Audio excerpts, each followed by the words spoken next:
اعوذ باللہ من الشیطان الرجیم، بسم اللہ الرحمن الرحیم۔ حضرت اسماء رضی اللہ تعالیٰ عنہما فرماتی ہیں کہ حضور اقدس صلی اللہ علیہ وآلہ وسلم نے ارشاد فرمایا کہ جو عورت اپنے گلے میں سونے کا ہار ڈالے گی اس کے گلے میں اسی طرح کا آگ کا ہار قیامت کے دن ڈالا جائے گا، اور جو عورت اپنے کان میں سونے کی بالی ڈالے گی اس کے کان میں اسی جیسی آگ کی بالی قیامت کے دن ڈالی جائے گی۔ اس حدیث شریف سے عورتوں کے لیے بھی سونے کا پہننا ناجائز اور حرام معلوم ہوتا ہے۔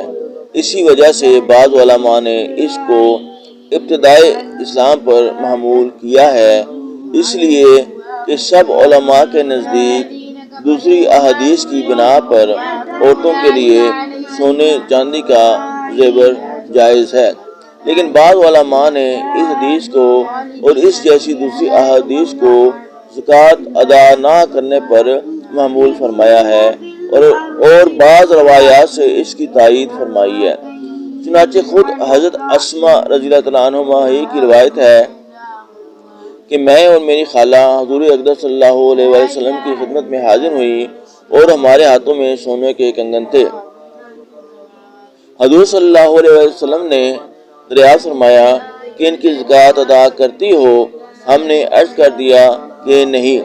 حضور صلی اللہ علیہ وآلہ وسلم نے فرمایا تم اس سے نہیں ڈرتی کہ اللہ جل شانہ تمہیں آگ کے کنگن پہنائے، ان کی زکوٰۃ ادا کیا کرو۔ یہ روایت اس مضمون میں صاف اور واضح ہے کہ جہنم کی آگ اس کے بدلے میں پہننا اسی صورت میں ہے کہ ان کی زکوٰۃ ادا نہ کی جائے۔ عورتوں کو اس کا بہت خیال رکھنا چاہیے کہ جو زیور آج بدن کی زینت بن رہا ہے وہ زکوٰۃ ادا نہ کرنے کی صورت میں کل کو جہنم کی دہتی ہوئی آگ بن کر بدن کا عذاب بنے گا۔ حضرت اسماء رضی اللہ عنہما کا یہ فرمانا کہ زکوٰۃ ادا نہیں کرتی ممکن ہے اس وجہ سے ہو کہ ان کو اس وقت تک یہ مسئلہ معلوم نہ تھا، چنانچہ دوسری حدیث میں ان کا سوال کرنا اس کی دلیل ہے۔ یہ بھی ہو سکتا ہے کہ اس وقت تک وہ زیور کو عورت کی اصلی ضرورت میں سمجھتی ہوں، حالانکہ زیور اصلی ضرورت میں نہیں ہے، ایک زائد چیز ہے۔ اس مطلب کے موافق سونے کی کوئی تخصیص نہ ہوگی، چاندی کا بھی یہی حکم ہے۔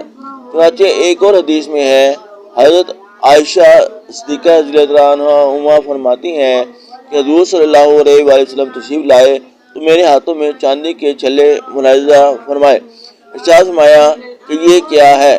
حضرت عائشہ رضی اللہ عنہا نے عرض کیا کہ میں نے اس لیے بنوائے کہ آپ کے لیے اپنی زینت کروں۔ حضور صلی اللہ علیہ وسلم نے فرمایا کہ اس کی زکوٰۃ بھی دیتی ہو؟ میں نے عرض کیا کہ نہیں۔